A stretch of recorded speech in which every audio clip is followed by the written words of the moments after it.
All right, so like I said, key takeaways for today, things that you should be able to learn, whether you snapshot the screens or simply just take furious notes, of course, is the platform upgrades that caught my attention, caught our agency's attention. Those platform upgrades to Amazon DSP and, of course, the advertising platform. What is working now in 2022 in Amazon advertising? Of course, the tools and the processes that we are currently using that we think are the go-to that you need to know about, and I definitely recommend you start doing that. And of course, I'm going to add on here at the end what stopped working or what's not working in Amazon advertising, so you can save some of the loss. Use our experience that we learned throughout the year and update some of your practices. If you got some old things that are running, maybe some things have changed with the environment. I'll get into that as far as the advertising platform. I'll get into that here shortly. Before we get started here, for those who have not met me before, it's a pleasure to meet you. Hopefully I get a chance to see you at a future conference. Certainly introduce yourself if we get that chance in person. But my name is Brian Johnson, and I have been in the e-commerce space for about 14 years now, and in Amazon in the last 7 years. I'll certainly let you read through those yourself, but essentially my claim to fame is I have had the privilege of helping over 20,000 brands sell over $1 billion on Amazon. It's actually well above that now, but through proper advertising strategy, conversion rate optimization, and standing out from the crowd, or what is also known as differentiation. So glad to have you here. This should be fun. We're going to move faster. So is that this show, of course, is sponsored by my agency, CANOPY Management. And if you'd like to grow your Amazon sales in the next quarter here by over 100%, as we commonly do with our partners, then I certainly recommend that you talk to our team and simply have a growth plan created. A growth plan is a great chance for us to take a look at how you are doing business, tell you what you're doing right, what you're doing wrong, and where you could potentially grow in the next year. Now, if you, at the end of that, of course, if you want our help, cool, we'll have that discussion. Otherwise, it's part understanding, is it a good fit for us to for you to work with us? And of course, we're going to give you some feedback and let you know it's not going to be any charge for this growth plan. We're not doing that yet, but there's not going to be, in other words, the growth plan that you get back is certainly going to give you some things like, whoa, I didn't know that. I need to make some changes so that I can actually double this next year. It's good information to have. I highly recommend it. I put the link down at the bottom there. If my team wants to share that into the chat, that is bit.ly/2022grow. In other words, grow your brand in 2022 and get that growth plan started. All right, let's go ahead and jump in here. Once kind of a quick reminder here, talk about platform upgrades, and we're going to go into what's working now in 2022 in advertising, the tools and processes that we're using, and of course, the tactics that we've stopped using or what is now no longer working quite as well. Give me a 1 in the chat if you are ready to get started here, and I will jump into the meat of the conversation here, and we'll get things rolling. Go ahead and put that in the chat here. Just give me a 1. It's good. That kind of gives me some feedback. Let me know that you're here, you're listening.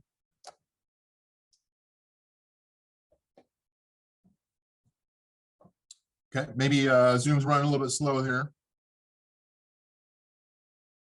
All right, I'm going to go ahead and continue on here. I'm going to assume that Zoom has a bug here, and I'll get back to it. All right, so hopefully what you should see right now is you should see, I'm going to shrink some of my windows out of the way here, a slide that says upgrades that caught our attention.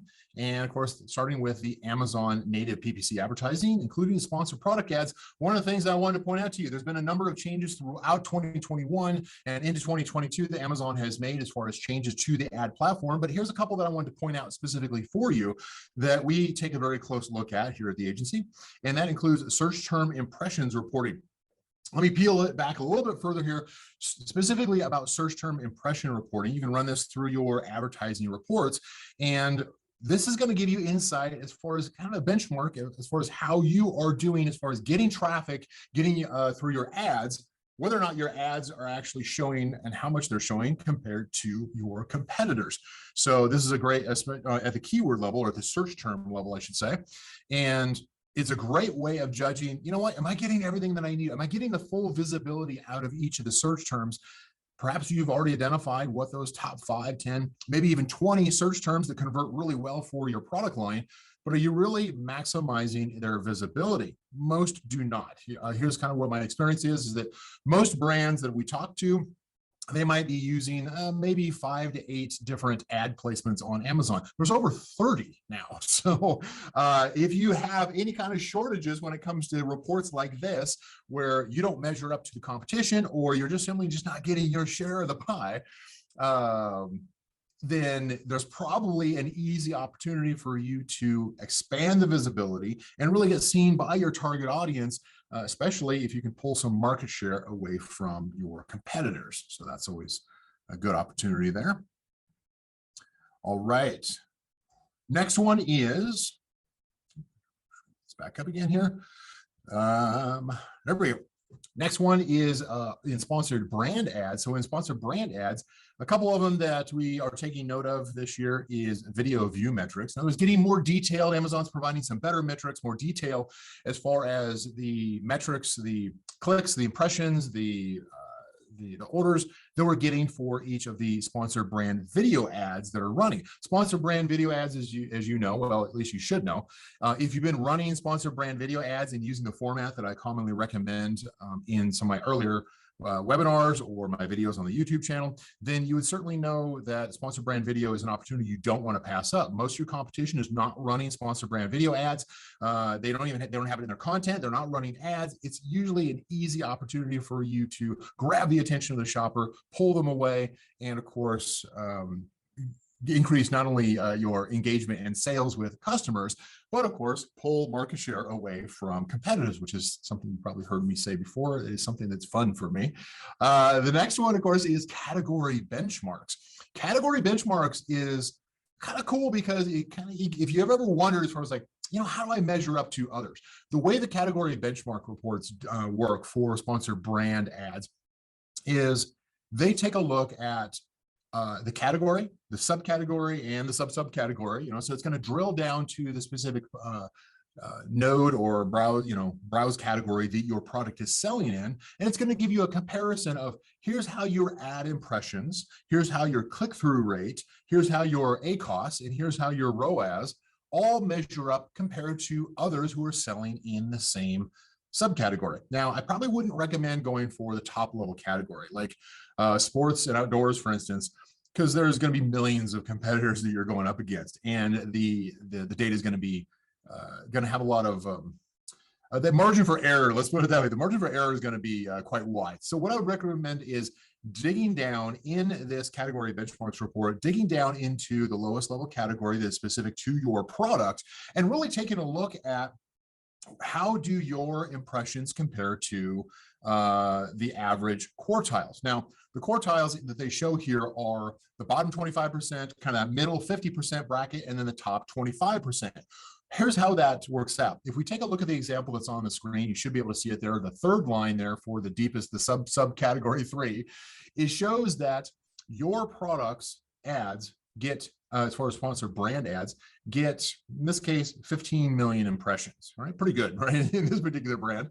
And in this case, where that fits in is it beats out more, it beats out most of the competitors. In other words, you're getting a higher amount of visibility of your sponsored brand ads, video ads, keyword targeting ads, product targeting ads, category targeting ads, more than what most of your competitors are.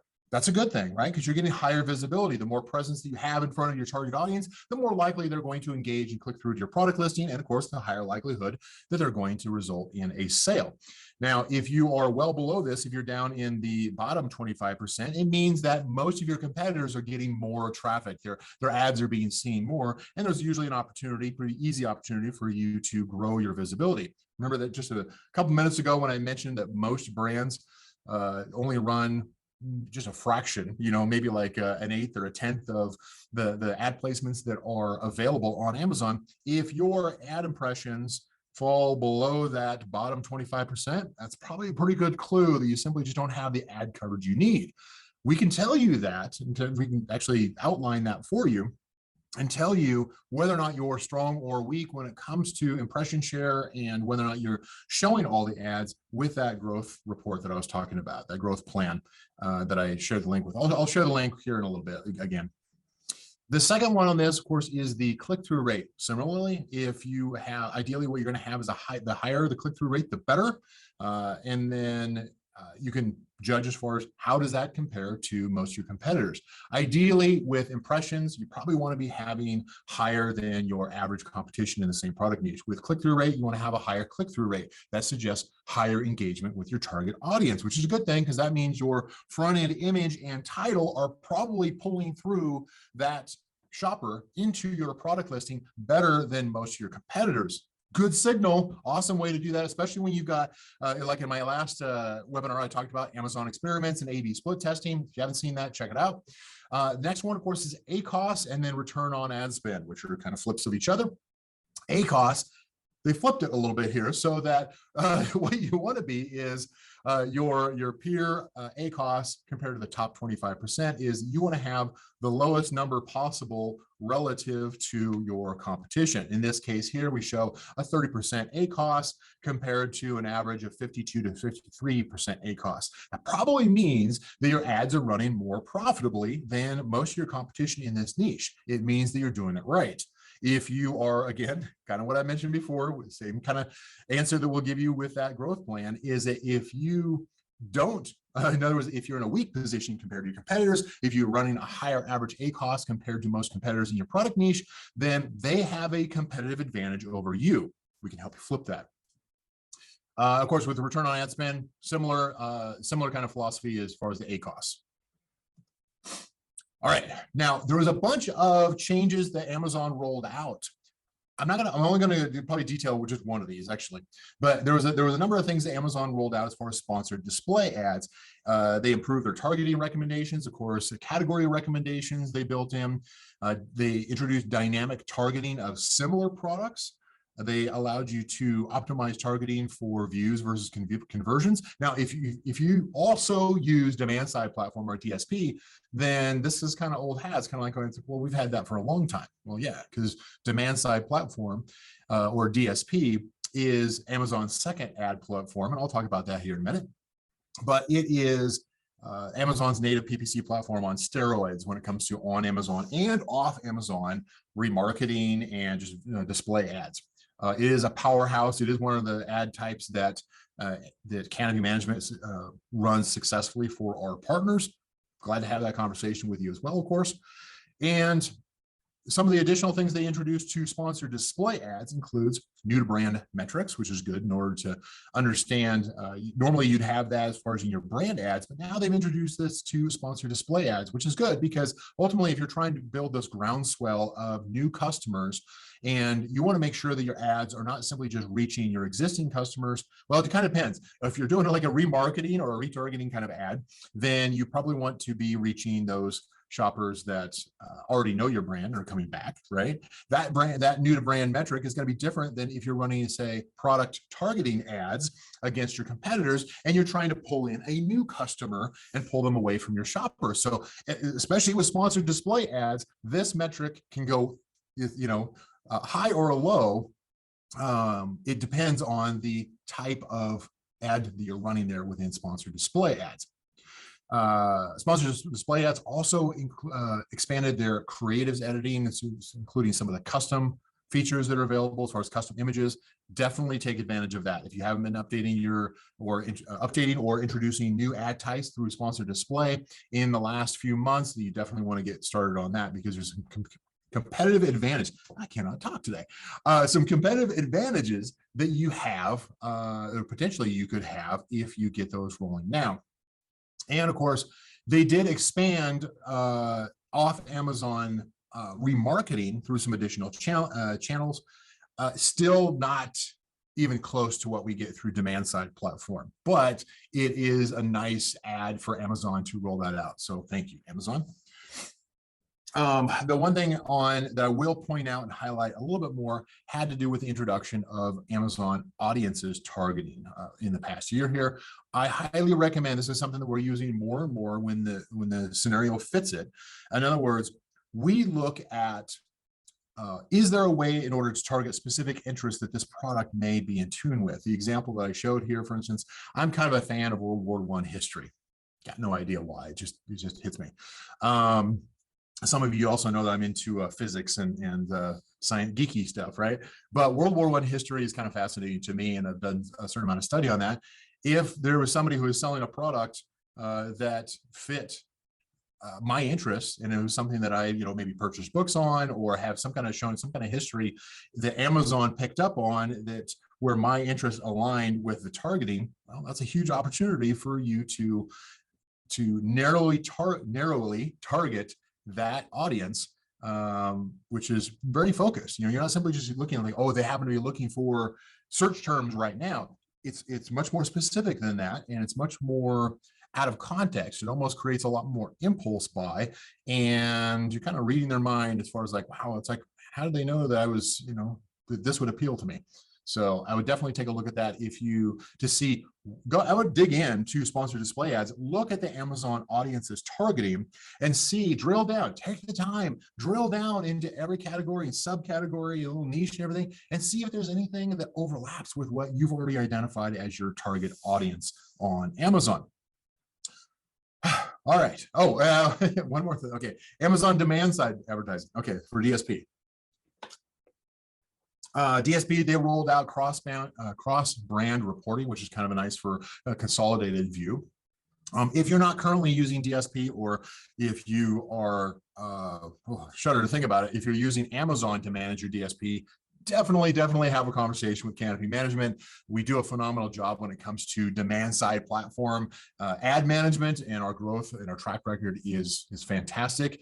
Let's find out if it's a good fit. You can reach out to us, and through that link that I'll share here in a minute, and you can have that conversation and see, is now a good time, or when can you start working with our team? But Amazon rolled out, of course, the cross-brand reporting, additional audience filters, anti-click fraud software integration. This is important when it comes to running ads off Amazon, because there's a much higher chance of bots going in there and simply just clicking your ads, and there's nobody there. Of course, it's just a bot. And so there are third-party software systems that are now integrated. There's 2 of them that Amazon authorized and integrated into demand side platform that you can now turn on in order to reduce the kind of the cost overhead, the expense of click fraud, by integrating with some of these third-party services that are in the practice of detecting and reporting on that kind of click fraud.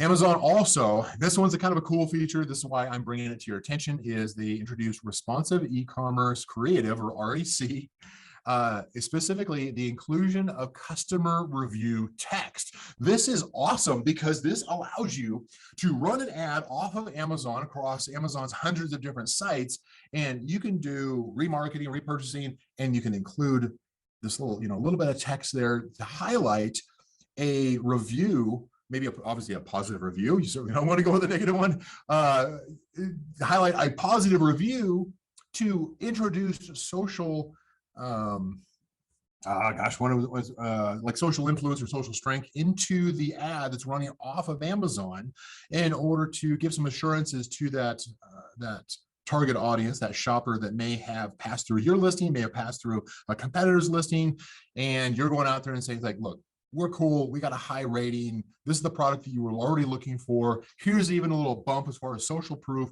that says what kind of an experience that somebody else had. This is an awesome feature that has been rolled out for off Amazon retargeting and remarketing ads for the demand side platform. All right, so once again here, just a quick reminder here, for those of you that I had mentioned this to earlier that were interested in talking to my team when it comes to a growth plan being built for your brand to see if it's a good fit, maybe to work with us, or simply just get our advice of what you're doing right, what you're doing wrong, then I highly recommend reaching out to our team. Once again, the link is down below here. It is bit.ly/2022 grow, and that'll take you over to a quick survey form so we can get a little bit more information to have that discussion with you. All right, now going to the exciting part of this. All right, who's ready for the next section here? Give me a 5 in the chat here if you are ready for the what's working now in advertising. All righty. Yes, yes, yes, yes. I love it. Cool. All right, let me get a sip of water here so I don't choke on you. Okay, so let's start out with sponsored product ads. Okay.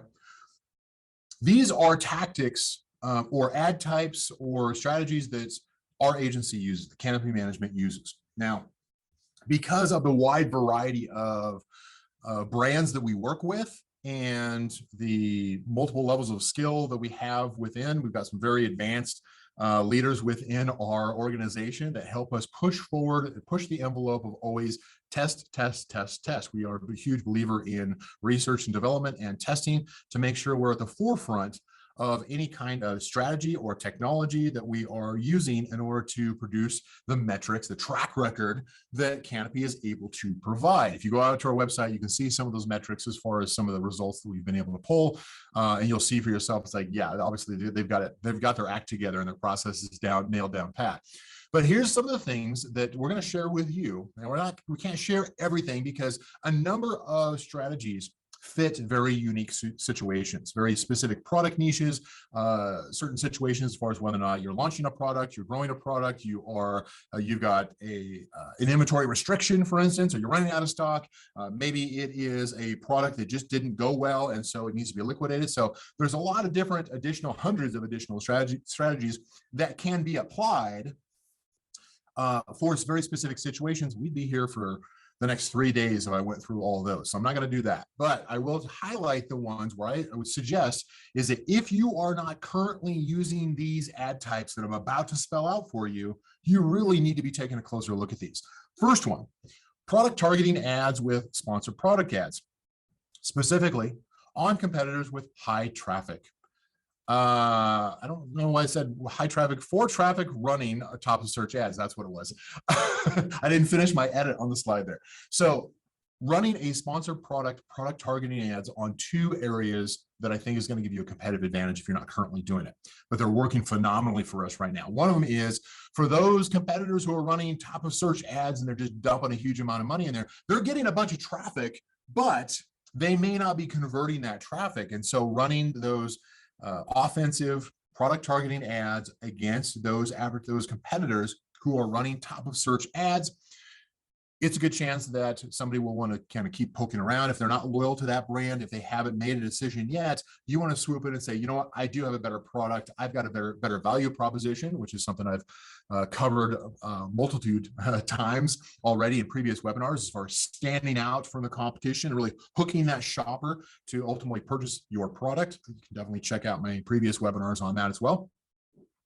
And that is a great opportunity where they're getting a bunch of traffic. Not only did you get them away from all of the different competitors that come up in search results, they're now on this one product page that somebody advertised, at a high expense probably, in order to pull them over, and you're sneaking right in there. They're going to leave the door open. Walk in, put in that offensive product targeting ad up there so that you can highlight or feature your great product compared to that product listing.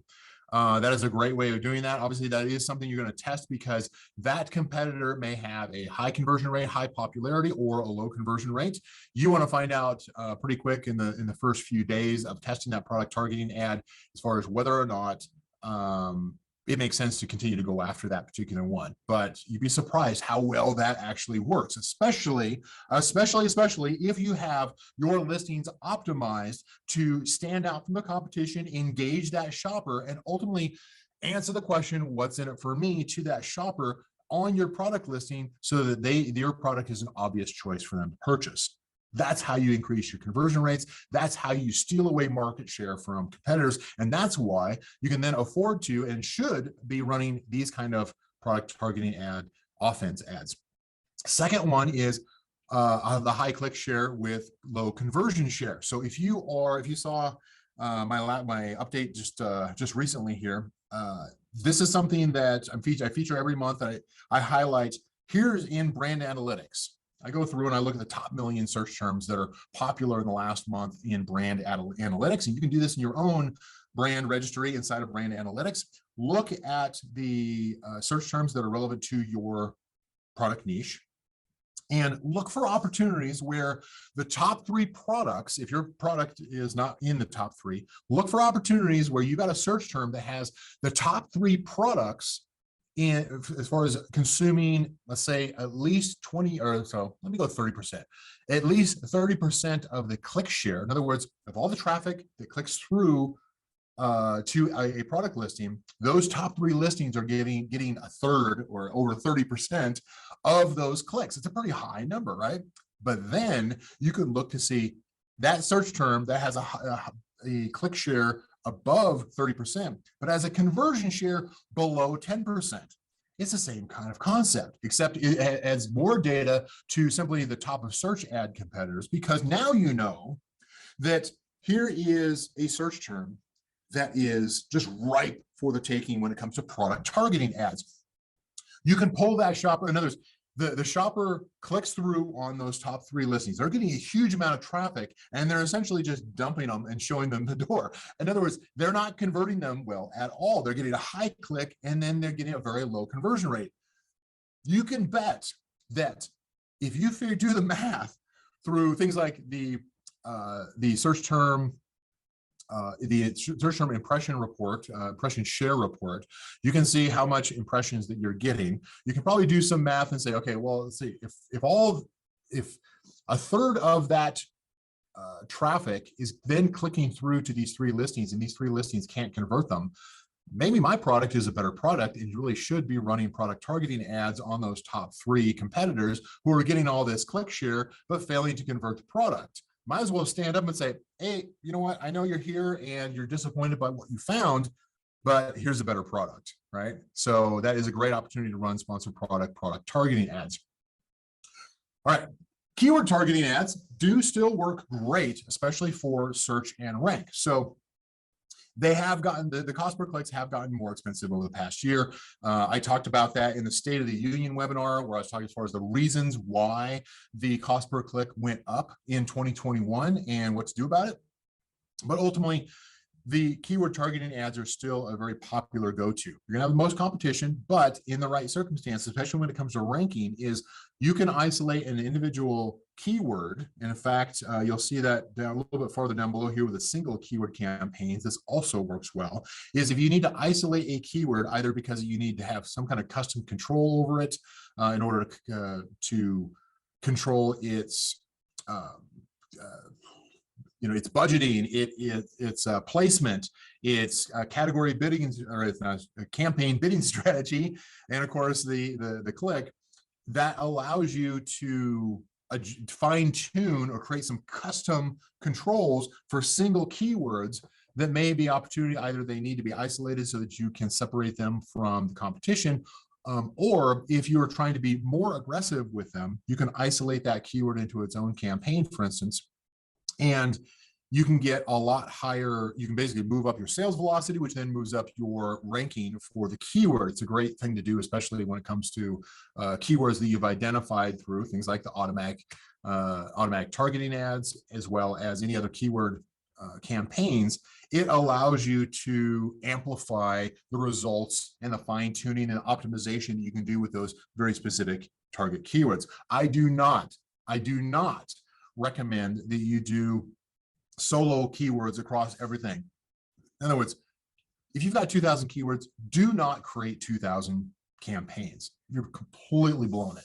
I've seen where software does that, and I know how they set it up, and I know how they run it, and I also know how many of their clients they send to us to fix. So I wouldn't recommend doing that across the entire board. I'd be very selective as far as those individual keywords that need custom controls in the campaigns, custom settings, as well as the ones that you want to specifically try to improve the organic keyword ranking for.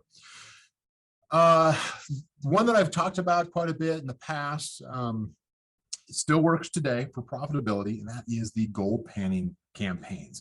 The short version of that, these are low bid campaigns that cover a multitude of different campaign ad types and targeting.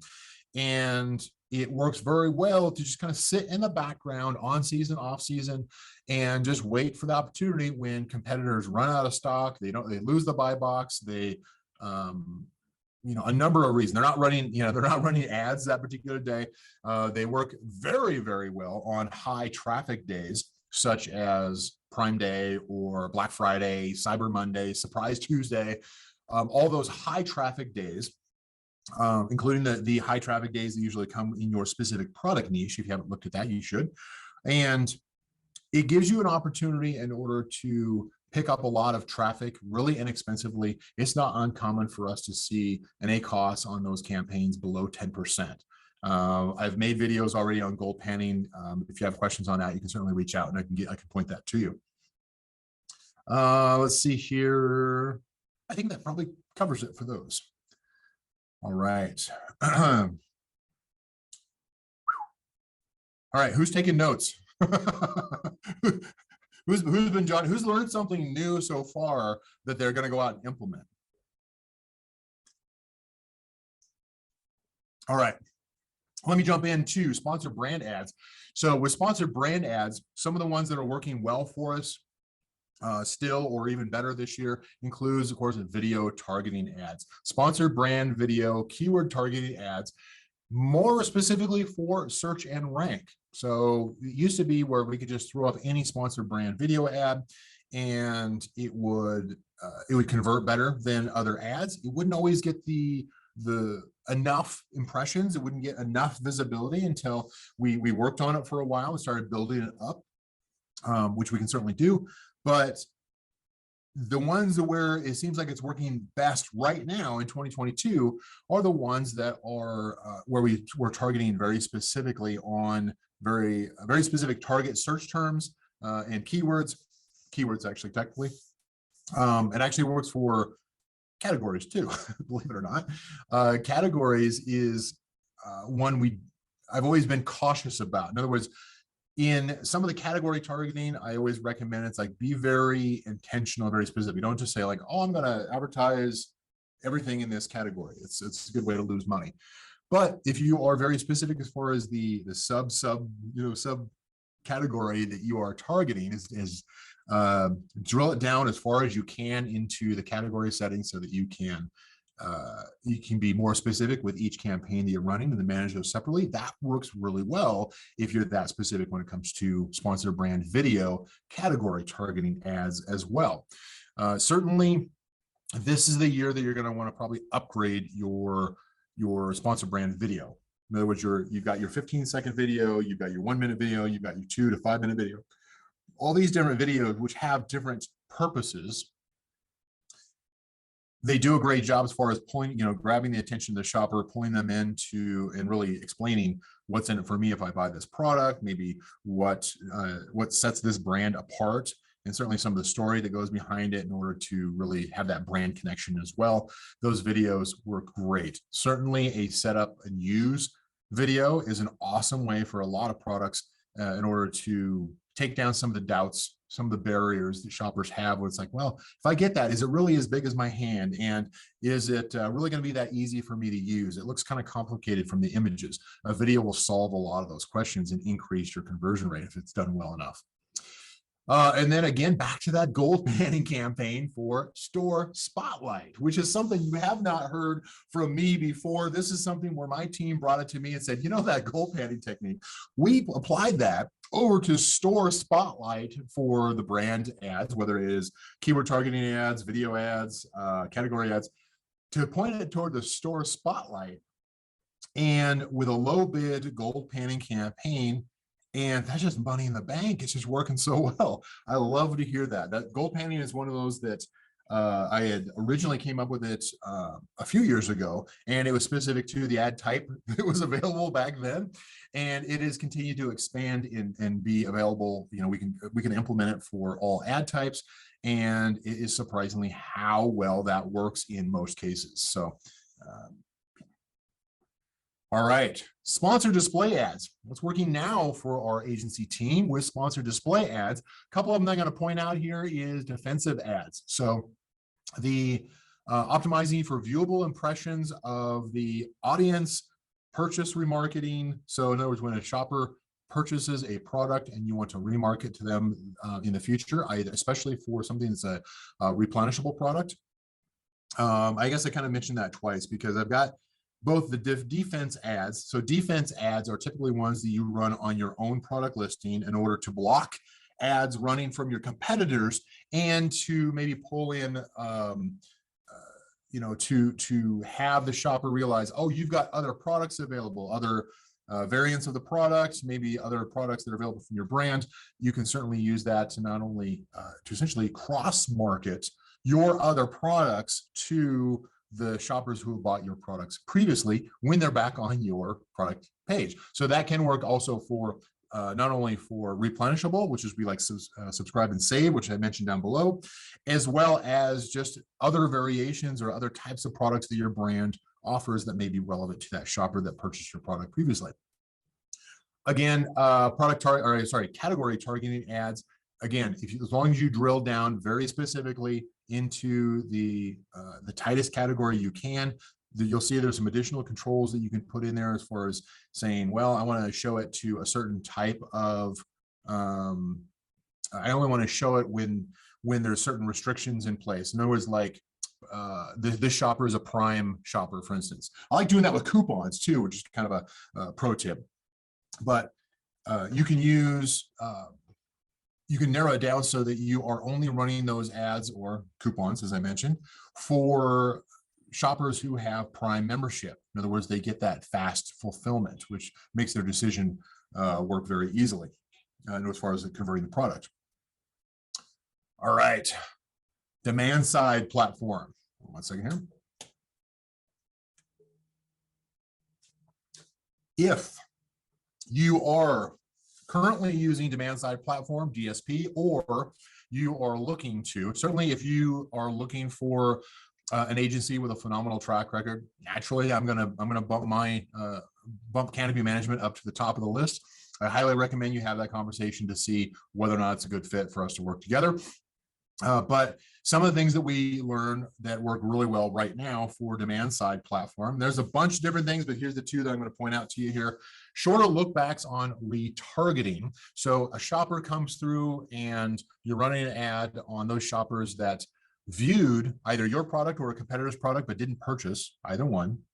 If you use a shorter look back window, 7 to 30 days, when you're running those external retargeting ads, then it has a much higher success than some of the longer period, longer running retargeting or longer running look backs, I should say, for that type of purchase. However, the opposite goes for when you're talking about repurchases, subscribe and save, replenish, some of these kind of products where a shopper is coming back to buy your product again. Those you do want to dig deeper because maybe depending on how fast the shopper goes through your product and consumes that product, it may be a 90 to 100 day window. Now, for whatever reason, we would have expected that even like I say, a 30, 60 day window for replenishment, repurchase would have done well. But we found that 90 to 880 days work even better. So that's kind of where I'm highlighting that is it works well enough on 30 and 60, but I would highly recommend looking at the 90 to 180 day look back for some of those repurchases when it comes to things like subscribe and save.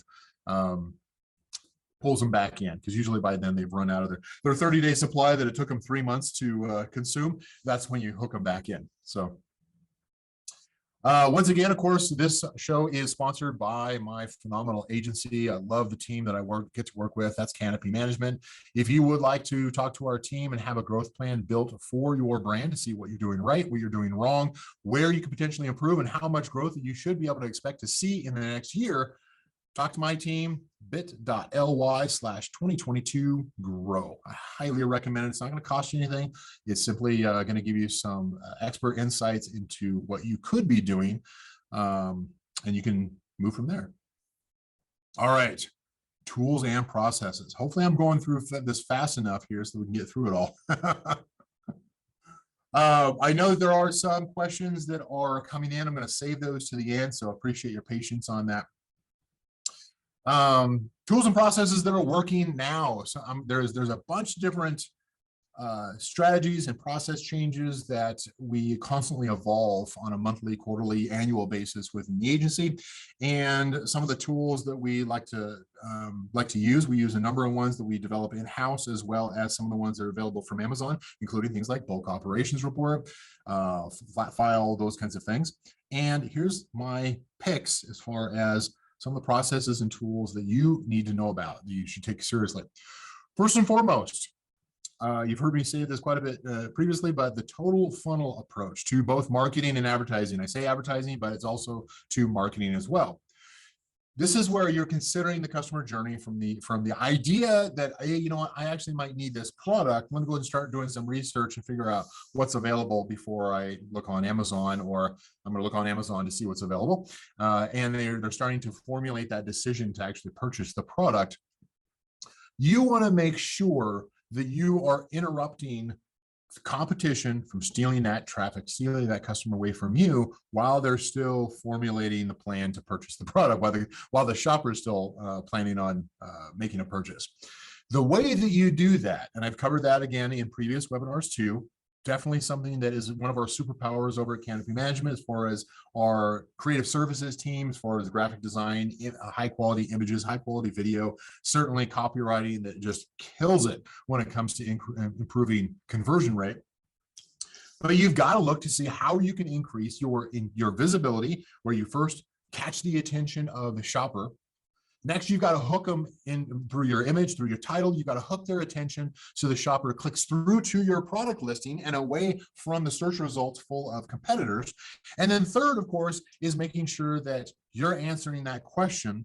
You're actually using your messaging in order to talk to the shopper, not to the search engine, talk to the shopper and say, look, these are the primary benefits of this product. Here's the features that back up those primary benefits. Here's what's in it for you if you buy this product. It is amazing how much that is such a huge blue ocean opportunity. I can throw a dart at the wall and literally go into any product niche, and I can tear it apart and say, this is how I'm going to take down this product niche, because of the lack of action and updates, lack of pivoting that competitors are doing. They are still trying to talk to the Amazon search engine instead of talking to the shopper. The total funnel approach is really considering who your target audience is. What are their pain points that your product is helping them solve, and tell them, just give it to them and say, these are the problems that it's going to solve. If you are simply just emulating what your competition is doing in their images and in their text, you're failing. If you're simply just copying the manufacturer's specifications and features over, and that's all you're showing to the shopper, again, you're failing. In 2022, you've got to break out from what the competition is doing. And if you take a close enough look at the search results in your niche, you're going to find that most, if not all, of your competitors are essentially doing the same thing. And they're failing to catch the attention of the shopper, pull them in through messaging to hook them into your listing, and then obviously selling them on the fact that it's like, our product is exactly what you're looking for. So you've got to be a lot more tuned into that shopper. One of the things I try to do on that is I'll go out to different social media to where my audience lives, for instance, and I'm not out there posting and saying, hey, buy my stuff. You know, I'm not out there with a sign. What I'm doing is I'm listening to the conversations. I'm asking questions. I'm participating in the conversation for a while. Is it more work? Heck yeah, it's more work. It's work that your competition's not going to do. So if you do it and you listen to not only what they're talking about in the social media threads that are near and dear to your heart and your product's relevance, and you're going through and you're reviewing every single word, every single sentence, the positive and the negative sentiments that occur in the reviews of your products and your direct competitor products, you're going to learn a ton about how to craft the messaging for your shoppers within your product listings. Again, if you need help with that, I do have a phenomenal team I can point you to. Next one is breakout keyword campaigns. So this is something I've always fought in the past. If you go back to some of the previous things, like oh no, you shouldn't, you don't need to limit the number of keywords you have in each campaign. This is still true, but we have found is that if you break out some of your keywords. In other words, here's the idea is I've always stated it's like there's certain campaign structures. I have a whole guide, that I give out to people if they want, as far as how to properly set up campaigns, how to structure them properly. But the idea that was introduced was somebody somewhere along the line made something up that said, it's like, oh, well, Amazon's campaign can only see the first 50 keywords. And so every single campaign, if you've got 1,000 keywords you're trying to target, you should break them up into blocks of 50 so you've got separate campaigns. Baloney. Like, not true at all. They kind of mischaracterized how the system works, how the ad auction works, which is something I've taught to students and to clients over the years, as far as how the ad auction actually works.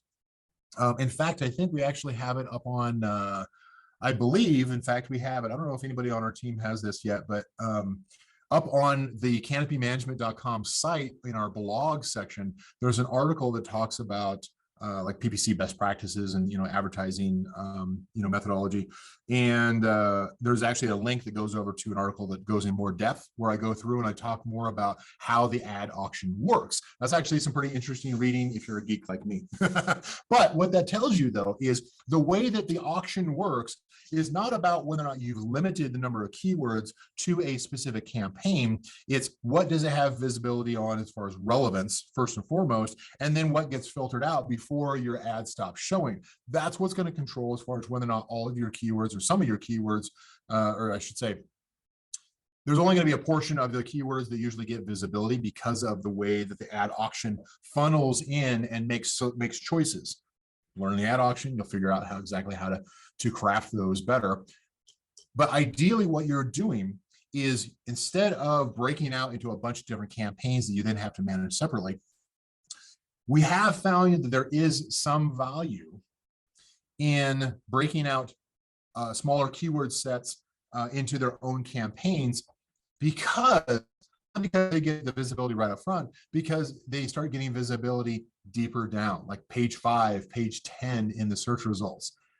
It's kind of like the gold panning, where it doesn't show up near as much, but it is an interesting observation to see the how the ad auction works on those kind of campaigns.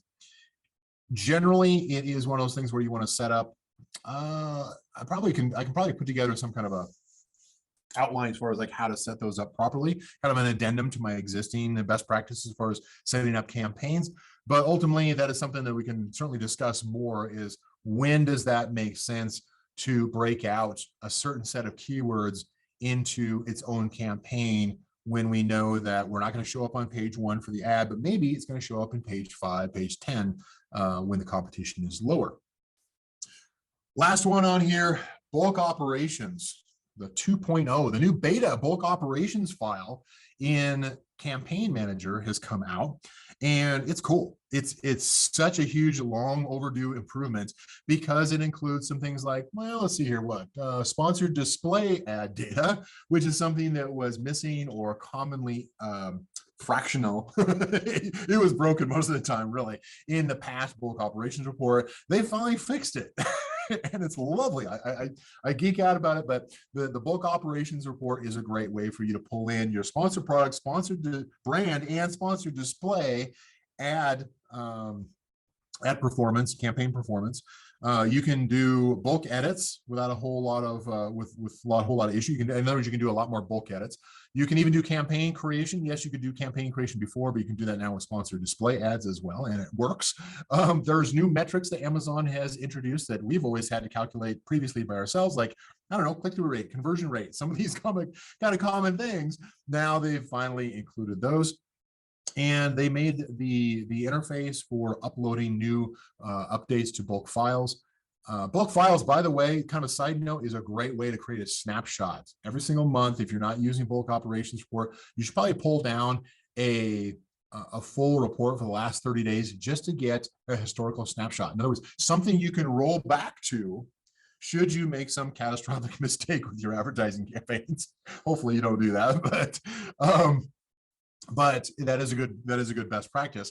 But bulk operations 2.0 introduces clear errors so that you can actually solve. How many of you have gone out to a Facebook group or Reddit thread or something like that and said, it's like, I keep on getting this error trying to upload this report. What am I doing wrong, right? And then the whole community tries to solve it with 6 different answers, right?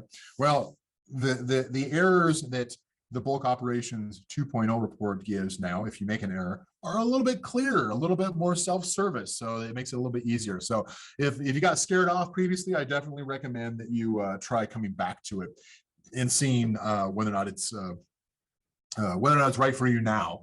It definitely is a tool worth looking at again. Certainly the fact that it is faster to upload too. I love that part of it.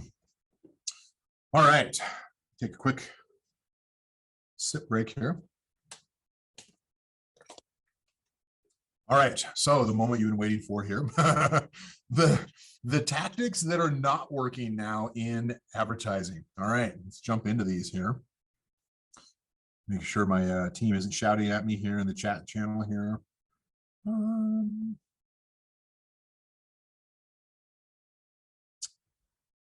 right, I'll go ahead and answer those questions at the end here. Let me go ahead and get through this here so we can keep on time. Tactics not working in advertising in 2022 on Amazon. Let's start out with some that previously did work, but we pulled away from because apparently I taught too much that these should be done. Sponsor brand video, just general product targeting ads. Now you recall earlier I was suggesting being very specific as far as your sponsor brand video ads and sponsor brand ads in general, getting more specific as far as individual categories, individual keywords where you're searching and ranking, maybe even going into audiences if you're talking as far as display. But the classic sponsored brand video ad where it's just kind of like, let's just shotgun out there and try and get in front of as many people as we can in this one ad. It's not working quite as well. There are certain situations where it does work well, usually whether or not the brand has some kind of recognition, whether the product has a great reputation. In other words, what I'm saying is that if you have a brand that is fairly unknown, you may find that sponsored brand video ads are working a little bit less. Usually the sponsor brand video ads that are working less, there's a pattern that I usually see is that first 15-second ad is usually not very compelling. I highly recommend you coming in with lifestyle images that have some kind of motion with some text, not crazy motion, just enough in order to catch the eye when people are scrolling through. And you're jumping in and you're talking about as basic as, here are the top 3 benefits, what's in it for me, right? What I was talking about before, of you buying this product. Here's what you're going to get out of it. Certainly, somebody going through and a short clip of somebody actually using the product is a great way to grab somebody's attention, because they like watching people, for one thing, but it also answers one of their common questions of like, how easy is this to set up and to use? That's another great one that does seem to work. The ones that are working less are typically the ones that are static. They're not moving. Maybe they go in and they talk about how wonderful our brand is and how much donations we give to Green Cross and who knows, right? Those just are not, they don't pull through quite as well. So we usually recommend a better strategy when it comes to the videos from our that maybe our clients or our partners work with.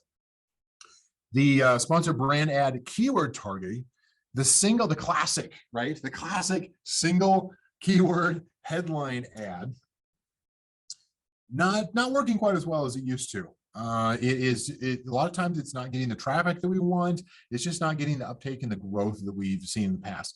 It can work. Certainly it works well from a goal panning standpoint, where you're setting up a low bid and just letting it run in the background. It certainly remains profitable. It just doesn't have the same kind of visibility, it seems, that it did before. And I think as we see when Amazon rolls out whatever their next iteration is going to be of ad placement and layout as far as ads, we'll see that shift once again. And so we'll reevaluate it anytime changes like that occur.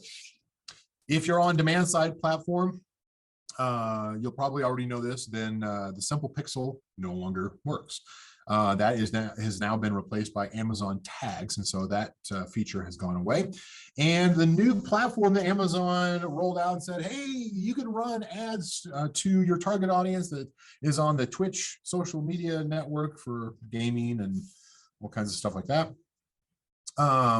it's really expensive right now. So it can work. You can certainly get visibility. It's just there's so much competition that just jumped on this particular channel for whatever reason, and we're seeing it as being fairly expensive right now. And so eventually we'll see that level off, hopefully.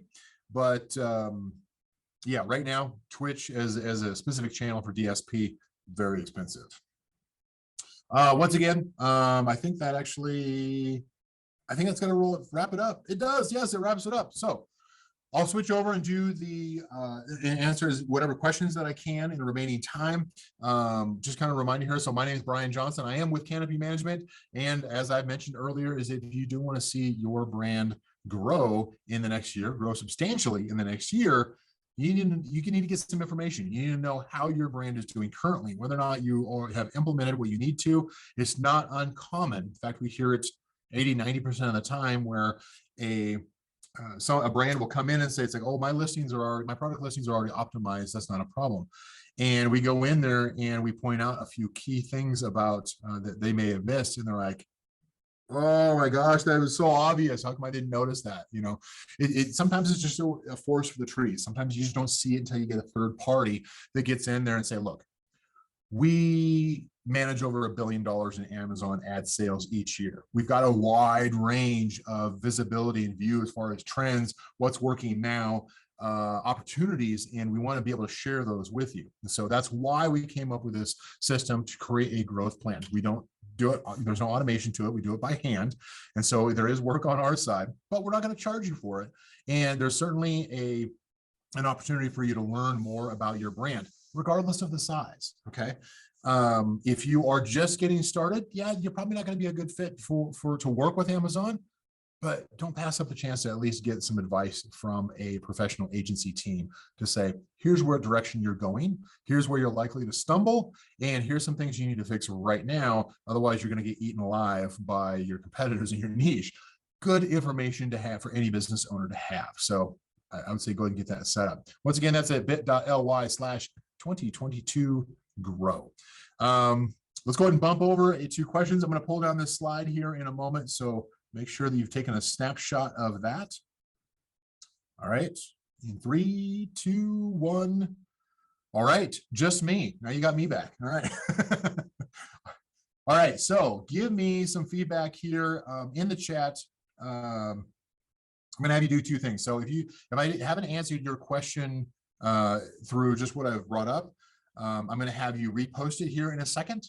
However, I want to get some feedback from the general audience did you at least get one item that you're going to take away and implement today? Did you learn something new that you're going to actually put into action? Wow. That is cool. That is awesome. Nice. That is cool. Yeah, more than one thing. That is fantastic. All right. So let me go ahead and fantastic. Thank you. Cool. I love you guys. That's awesome. All right. So let me go ahead and have you, if you got a question that didn't get answered, go ahead and put it into the chat here. I'll take the first 2 or 3 here, and then we'll go ahead and wrap it up so we can let everybody go. Let's see. Go ahead and repost into chat as far as what your question is. That way I can catch it on here. All right.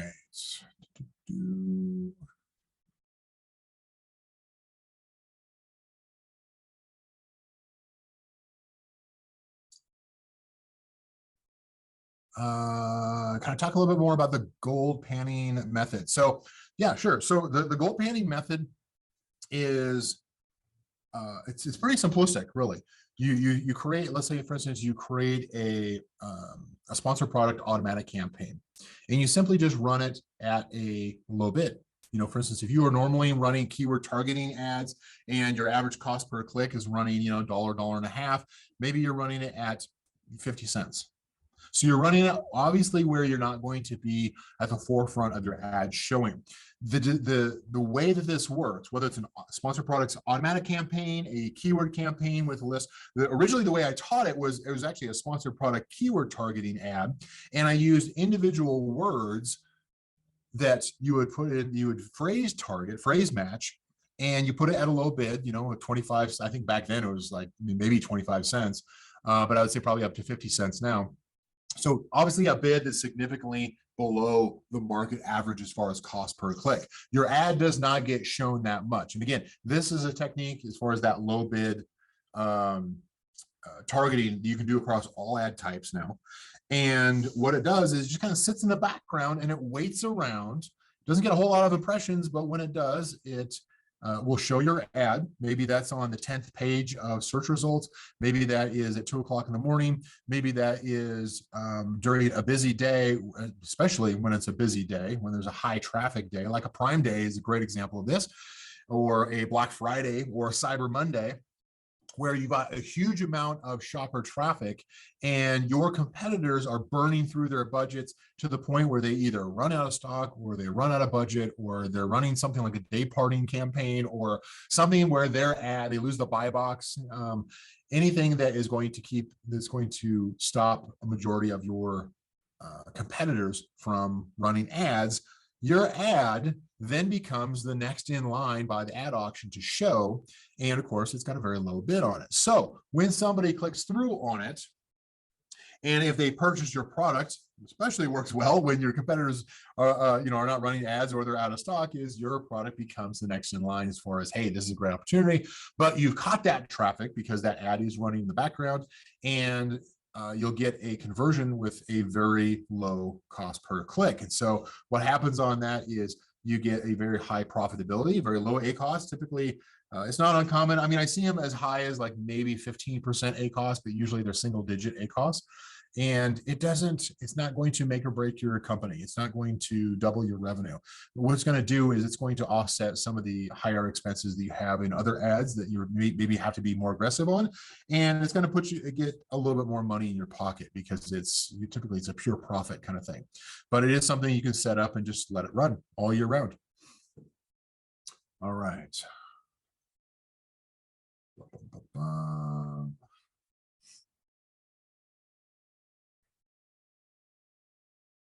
How to advertise on low volume keywords. Well,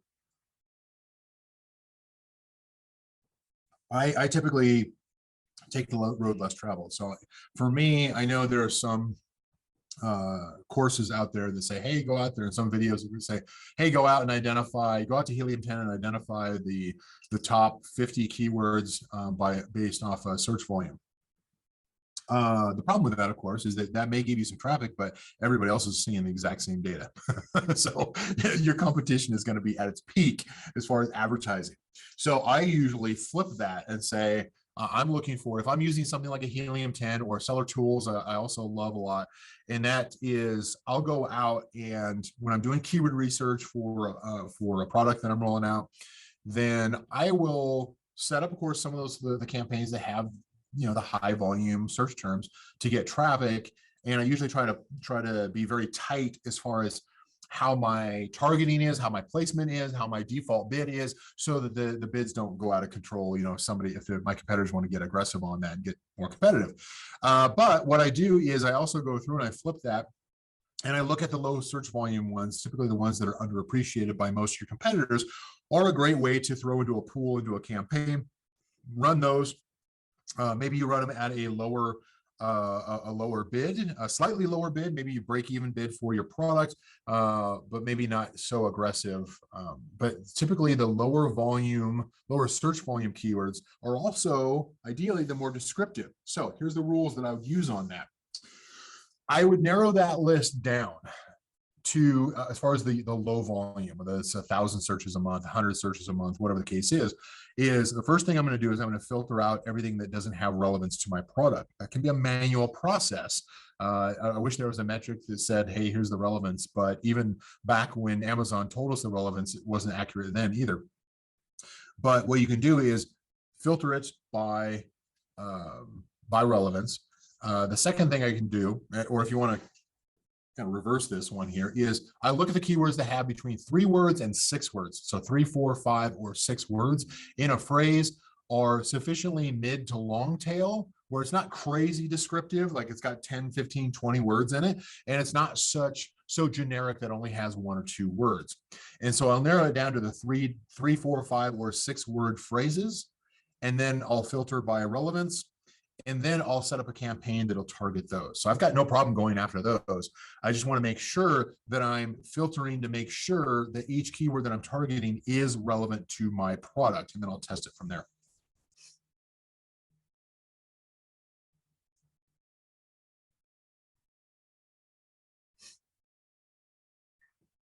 All right. Ian, yeah, for sure. We can certainly, I understand that it does kind of sound complicated. I've been doing it so long that sometimes I can talk fast on it.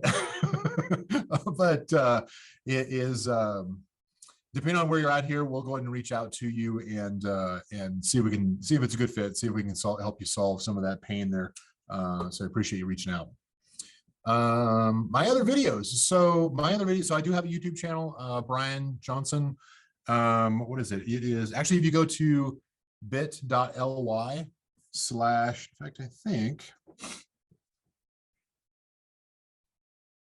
let me put it here. So bit.ly/ I think it's BRJ YouTube. Can somebody check that really quick and see if my YouTube channel pulls up? I was just doing it off of memory. So let's see here.